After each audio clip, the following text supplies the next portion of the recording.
Corona विषाणूने जगभरासह संपूर्ण भारतात थैमान घातला आहे आणि त्यात कोरोना बाधित रुग्णांच्या संदर्भात महाराष्ट्र आघाडीवर आहे। त्यामुळे कोरोनाचा प्रादुर्भाव वाढू नये याकरिता प्रशासन व शासन स्तरावर युद्ध पातळीवर प्रयत्न करीत आहे।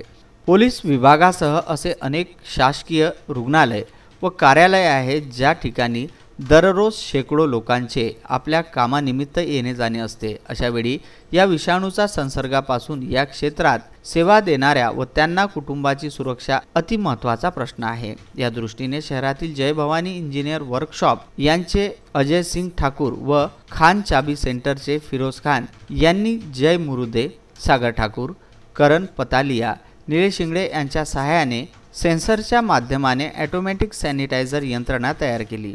हे सेन्सर युक्त ऑटोमॅटिक सॅनिटायझर यंत्रणाच्या चेंबरच्या आत गेल्याबरोबर आपोआप सॅनिटायझर फवारा ऑटोमॅटिक सुरू होतो। त्यामुळे त्यांचे सर्वत्र कौतुक होत आहे। विदर्भ न्यूज करिता धामणगाव रेल्वे येथून सलमान खान।